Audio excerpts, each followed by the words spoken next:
नमस्कार. गेल्या 4-5 दिवसापूर्वी वसई तालुक्यामध्ये पावसामुळे सर्वच ठिकाणी पाणी भरलेलं. त्यामध्ये रस्ते देखील पाण्याखाली गेलेले, काहींची घरं, काहींच्या दुकानामध्ये, तर काहींना भरपूर असा पावसाच्या पाण्यामुळे त्रास देखील झाला. त्यानंतर वसईमध्ये वेगवेगळ्या प्रकारचे बोलणं देखील चालू झाले. काहींचं म्हणणं होतं, की जर का मागच्या वेळेला IIT नीरी ह्याने दिलेला जो काही अहवाल होता त्याच्यावरती इम्प्लिमेंटेशन झालं असतं तर कदाचित ही परिस्थिती वेगळी असती. त्याच प्रकारे काही लोकांचं म्हणणं आहे, की एवढ्या मोठ्या प्रमाणामध्ये नालेसफाई होते, तरी देखील हा प्रश्न का उद्भवतो? या सर्व बाबीबद्दल बोलण्यासाठी आज आम्ही महापौर अजितजी पाटील यांच्याकडे आलेलो आहोत. सरजी नमस्कार. नमस्कार. सर, जी काही परिस्थिती आता गेल्या 4-5 दिवसापूर्वी होती, त्याबद्दल तुम्ही काय बोलाल?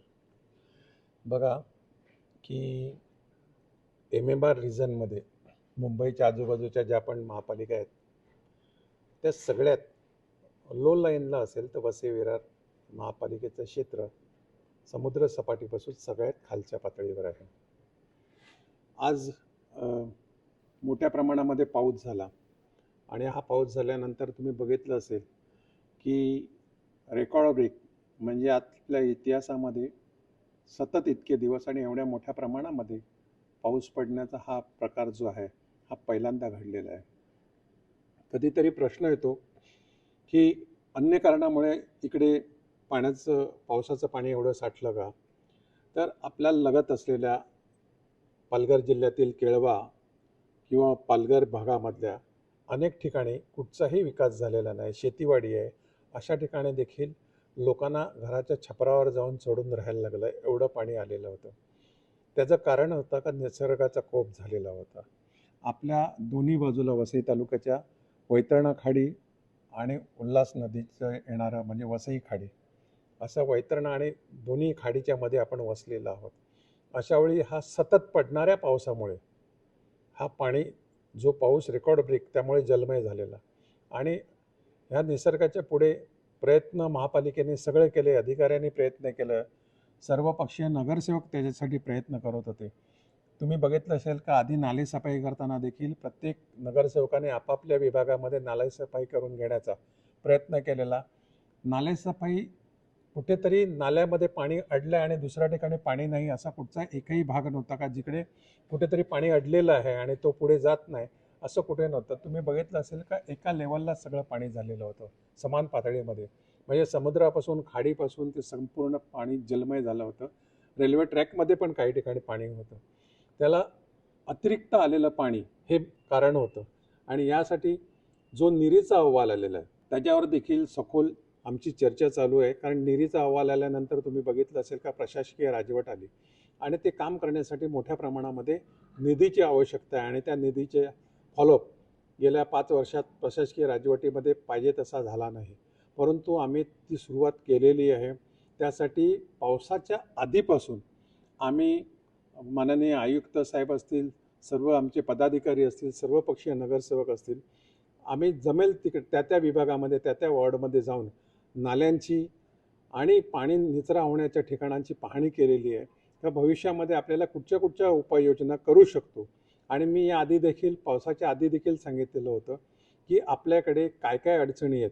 जसं की ठाणा खाडीतनं जाणारं पाणी खाडी भरल्यामुळे, कळवा खाडी भरल्यामुळे ते आपल्याकडे यायला लागलेले आहे, त्यामुळे आपली पातळी वरती झालेली आहे, त्यामुळे उलटं खाडीतलं पाणी आपल्याकडे येतं.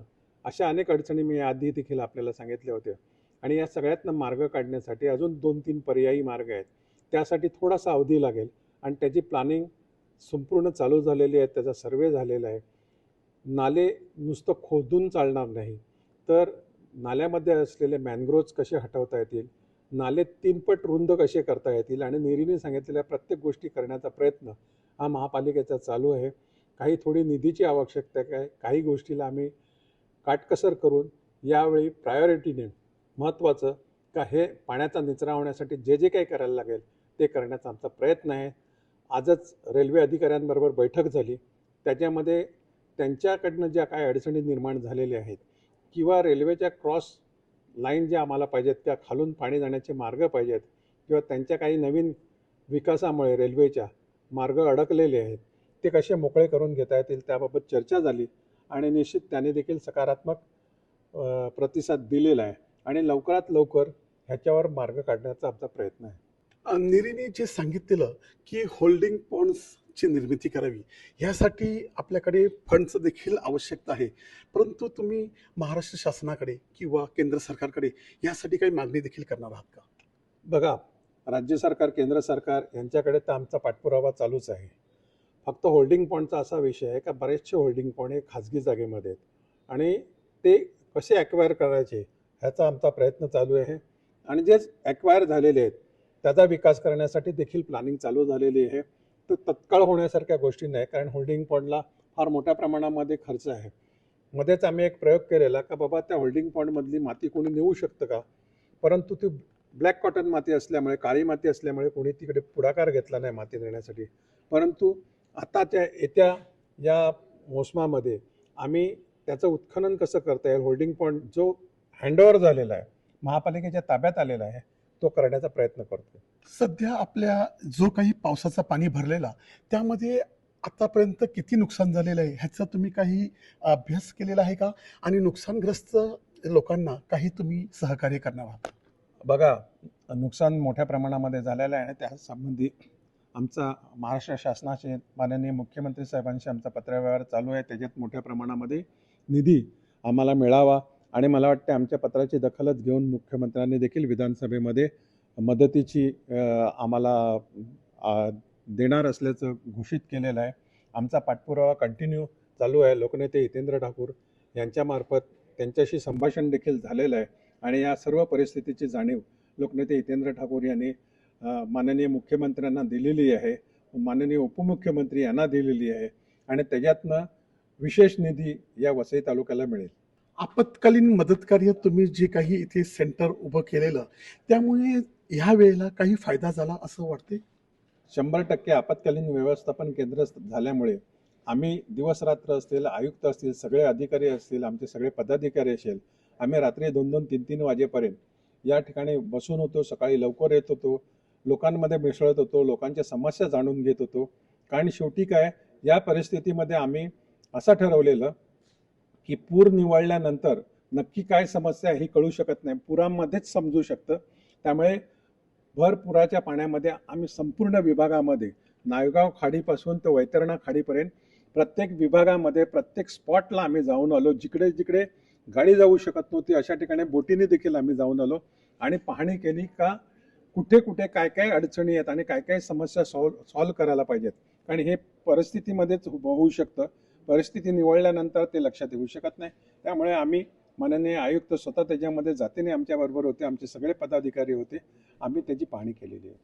तुम्ही आता बोलले की आम्ही भर पावसामध्ये सर्व ठिकाणी फिरत होते, आम्ही देखील ते फोटो आणि व्हिडिओ बघितले.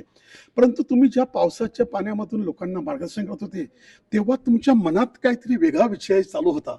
बघा कसं आहे की ठीक आहे, जे सुखवस्तू घरातले आहेत त्यांना अडचण येत नाही, परंतु जे सामान्य आहेत, जे गोरगरीब आहेत, ज्यांचं पोट हातावर आहे, दिवसा जे कमावतात त्याच्यावर आहेत, त्या लोकांची दैना आम्हाला बघवत नव्हती. त्यांच्यासाठी काहीतरी करायला पाहिजे हा आमच्या मनामध्ये विचार होता आणि यासाठी वेगवेगळे विचार ह्यामध्ये अनेक असे होते की रोजगारासाठी फिरणारे होते, सर्व्हिसला जाणारे होते, उद्योगधंदे करणारे आहेत, असे अनेक जण होते आणि त्यांच्या वेगवेगळ्या समस्या त्याच्यामध्ये आम्ही जाणून घेत होतो की काही आपल्याला भविष्यामध्ये महापालिकेला अशा परिस्थितीला तोंड देण्यासाठी किंवा नागरिकांना शहराच्या बाहेर न जाता या शहरामध्येच कसा रोजगार निर्माण होऊ शकतो, त्यांना कामधंदा कसा मिळू शकतो किंवा त्यांची ऑफिसची कामं मुंबईला जाण्यापेक्षा वर्क फ्रॉम होम त्याप्रमाणे इकडूनच्या इकडे कसं करता येईल, त्यासाठी त्यांच्यासाठी सेंटर कशी उभारता येतील, असे अनेक विचाराचं चक्र त्यावेळी डोक्यामध्ये फिरत होतं.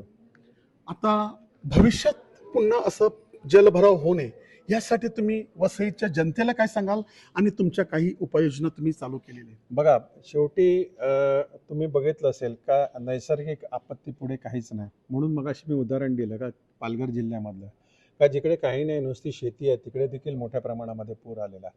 निसर्गाचा जर कोप झाला तर सगळ्याच गोष्टी हतबल होतात आणि त्याप्रमाणे हा जो रेकॉर्ड ब्रेक म्हणजे तुम्ही बघितला असेल आजपर्यंत कधीच झाला नव्हता. एवढा सतत पडणारा पाऊस हा पहिल्यांदा वसई तालुक्यामध्ये झाला. अनेक लोकांनी आयुष्यात बघितला नव्हता.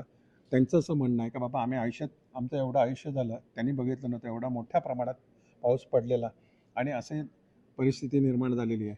परंतु भविष्यामध्ये जे काही नवीन गोष्टी होतील त्याला या पुराचा फटका बसू शकणार नाही. यासाठी काय काय गोष्टी करायला पाहिजेत ह्याच्यावर आमचं पूर्ण प्राधान्याने लक्ष आहे. तर आपण ऐकलं, महापौरांचं म्हणणं आहे की वसई विरारमध्ये जो काही जलभराव झाला तो निसर्गाचा कोप म्हणजे निसर्गाने जास्त पाऊस झाल्यामुळेच हा प्रकार झाला. परंतु आम्ही वसई विरारसाठी जे जे काही कामं करायला पाहिजे त्या कामावरती लक्ष ठेवून आहोत. आता आम्ही निरीक्षी देखील जो काही अहवाल आहे त्या प्रकारे देखील पुढचं कामकाज करण्यासाठी माननीय मुख्यमंत्र्यांशी आणि केंद्र सरकारकडून जे काही मदत मिळेल ती मदत घेऊन आमचे लोकनेते हितेंद्र ठाकूर यांनी त्यांच्याशी बोलणं देखील केलेलं आहे. आणि भविष्यात वसई विरारमध्ये पावसाचं पाणी जमू नये यासाठी जो काही प्रयत्न करावा लागणार तो आता आम्ही सुरुवात करणार आहोत. वसई लाईव्ह न्यूजसाठी दिलीप डाबरे, नमस्कार.